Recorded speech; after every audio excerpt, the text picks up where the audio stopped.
Hi guys! Samahan nyo ko ulit for today's video. Luto serye ulit ang mari nyo kahit na puro gulay lang ang alam niyang lutuin. Diyos mio. No choice sila. 2 weeks nilang pagtitiisan yung mga luto ko. O ayan, i-flex ko muna ang walis ni tatay. Pamalo na yan sa langaw. At ang pinaka-aesthetic sa lahat. O anong sinabi ng potholder nyo sa potholder ng tatay ko? Charis, hapon na nga ito. Siguro mga alas 5 na. Kaya kailangan ng magluto ng kumari nyo kasi maya-maya lang kakain na sila nanay at tatay. Inabraw ulit ang aking lulutuin or diningday. Papakuluan ko nga lang yan lahat tapos titimplahan ko lang yan ng bagoong isda.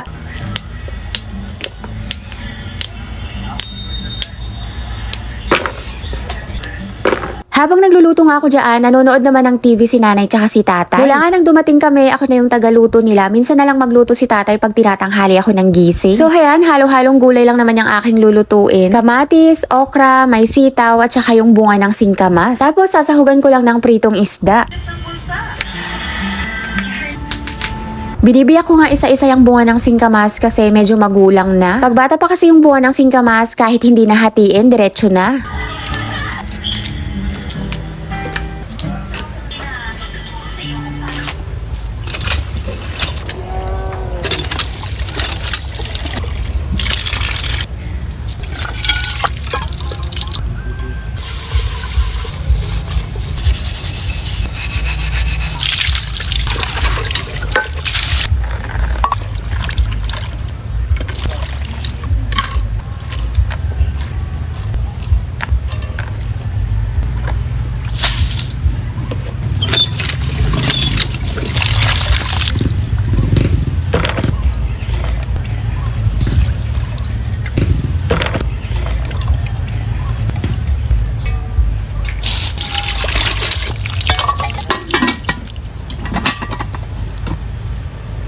Kung mapapansin nyo, basta nagluluto ko ng gulay, puro pakulo lang talaga. Bihira lang ako maggisa. Nakasanayan ko na rin talaga kay tatay kasi mula pagkabata, ganun siya magluto. Bihira lang din talaga siya maggisa. So ayan, nilagyan ko na nga ng tubig yung kaldero at hiniwa-hiwa ko na yung kamatis. Hindi na ako gumamit ng sangkalan. Papakuluin ko nga lang muna kasama ng kamatis. Habang hinihintay ko nga kumulo, babalatan ko muna yung kamoting laman kasi nakalimutan ko kaninang isabay. Ginayat ko na nga din at tamad talaga ang kumari nyo gumamit ng sangkalan. Kahit araw-araw ulam namin dito inabraw, hindi kami nagsasawa kasi iba talaga yung lasa ng gulay sa probinsya.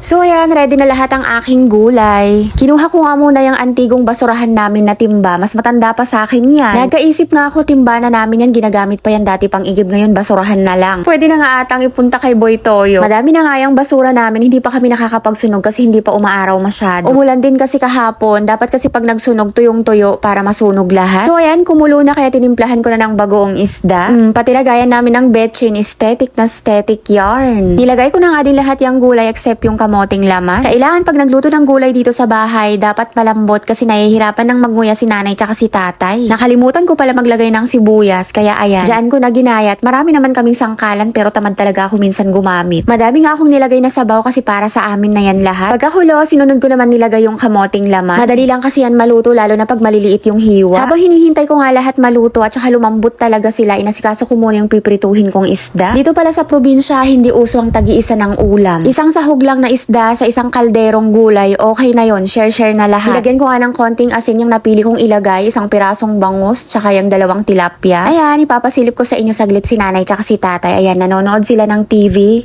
Volleyball ata yan. Mahilig nga manood ng volleyball si tatay, parang ako lang dati. Ipapakita ko din sa inyo yung view pag nakatanaw ka sa bintana namin. Maganda pa nga ang paligid dito. Buhay na buhay pa yung mga damo, halaman at saka puno kasi nag-uulan-ulan pa. Pero pag summer, namamatay din yan lahat sila. Yung ibang halaman nalalanta. Pagbalik ko nga sa aking nilulutoy, kumukulo na ulit kaya okay na yan. Tinikman ko na lang. Medyo mataas kasi yung timpla ni tatay sa asin. Ayaw niya ng matabang na timpla. Hiniram ko nga muna yung aesthetic din na kawali ni ate. Hindi ko muna ginamit yung kawali ni tatay kasi walang hawakan.